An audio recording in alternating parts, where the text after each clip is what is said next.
আগামী 5 আগস্ট ভারতের দিল্লিতে একটা অনুষ্ঠান হতে যাচ্ছে। সেই অনুষ্ঠানে আমাদের ক্ষমতাচ্যুত প্রধানমন্ত্রী শেখ হাসিনা কথা বলবেন। সরাসরি বলবেন না, ভিডিও বার্তা দেবেন, ভিডিও মাধ্যমে সেখানে উনি যুক্ত থাকবেন এবং কথা বলবেন। সেখানে সাংবাদিকরা থাকবেন এবং বেশ একটা অনুষ্ঠানের আয়োজন করা হয়েছে এবং সেই অনুষ্ঠানে প্রধানমন্ত্রীর পুত্র জয় থাকবেন, বাংলাদেশের সাবেক যে শিক্ষামন্ত্রী মিস্টার নওফেল তারাও থাকবেন, এরকম আরও অনেকেই থাকবেন।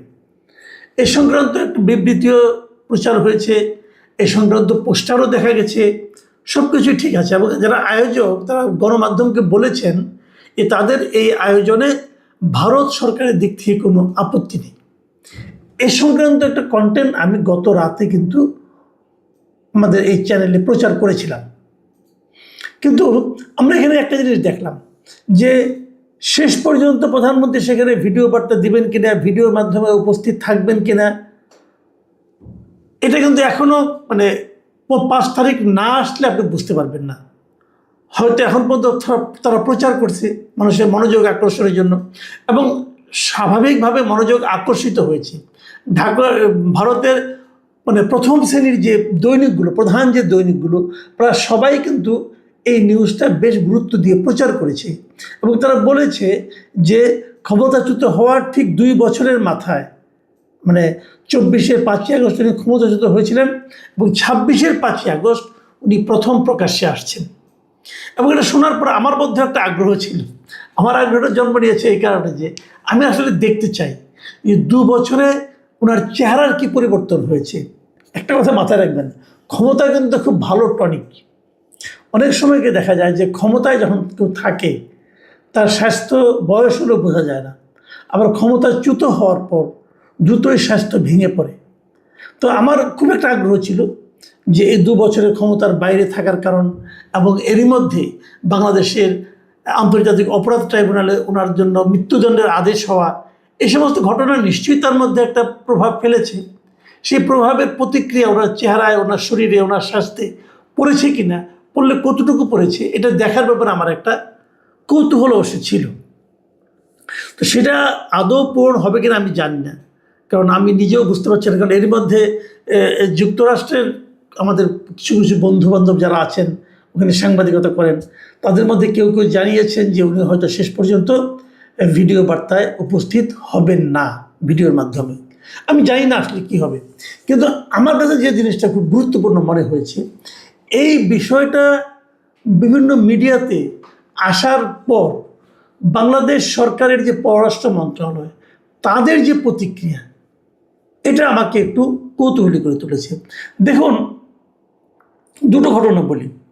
একটা হলো যে আমাদের পররাষ্ট্র বিষয়ক যিনি উপদেষ্টা আছেন মিস্টার হুমায়ুন কবির, তার সঙ্গে সোমবার বিকেলে ভারতে নিযুক্ত হাইকমিশনার দীনেশ ত্রিবেদীর একটা সৌজন্য সাক্ষাৎ হয়েছে।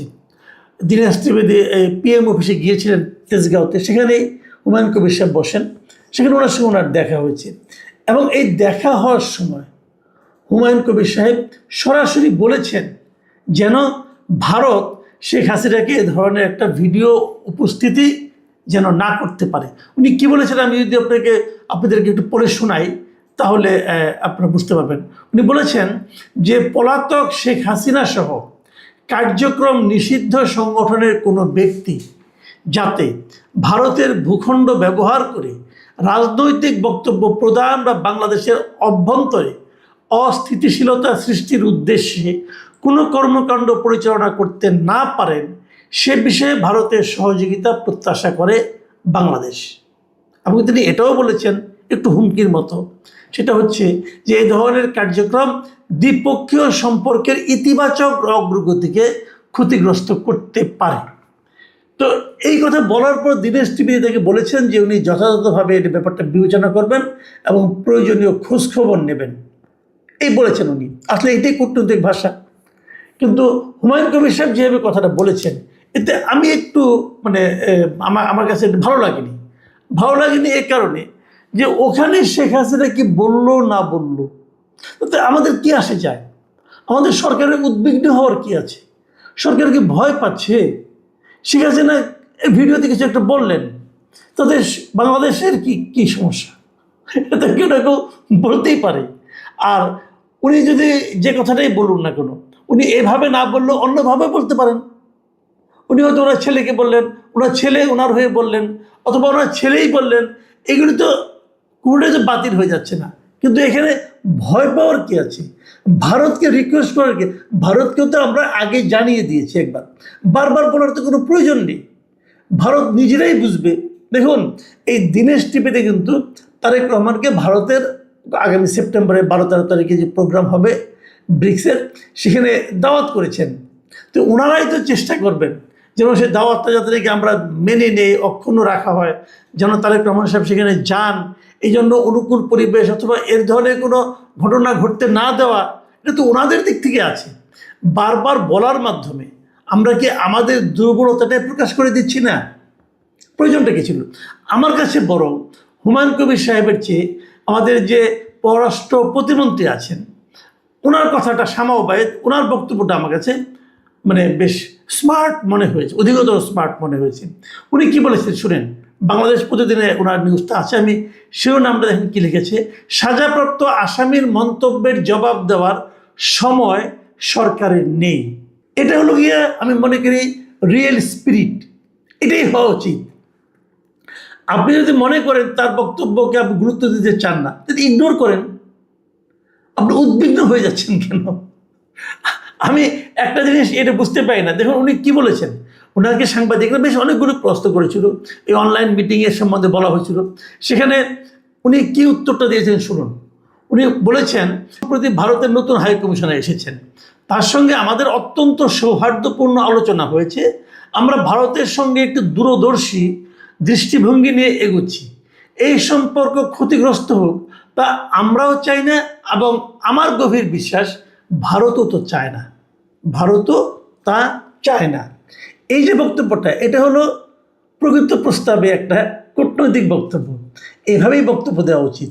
আপনি উদ্বিগ্ন হবেন কেন? উদ্বিগ্ন হওয়ার কী আছে রে ভাই? তো আমি জানি না।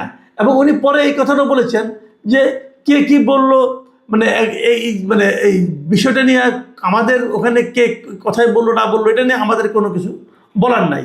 যেমন ওনারা বলেছেন যে, ওনাকে জিজ্ঞাসা করছি ওনাকে, যদি এই ধরনের অনুষ্ঠান হয় তাহলে কি দু দেশের সম্পর্কের যে উন্নয়ন হচ্ছে, উন্নয়নের যে সম্ভাবনা তৈরি হয়েছে, সেটা ক্ষতিগ্রস্ত হবে কিনা।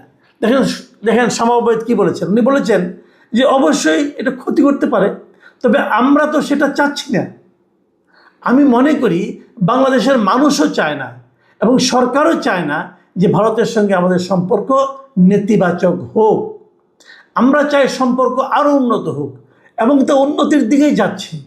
আমি আশা করি বিষয়টি মাথায় রেখেই ভারত ভবিষ্যতে তাদের কার্যক্রম পরিচালনা করবে।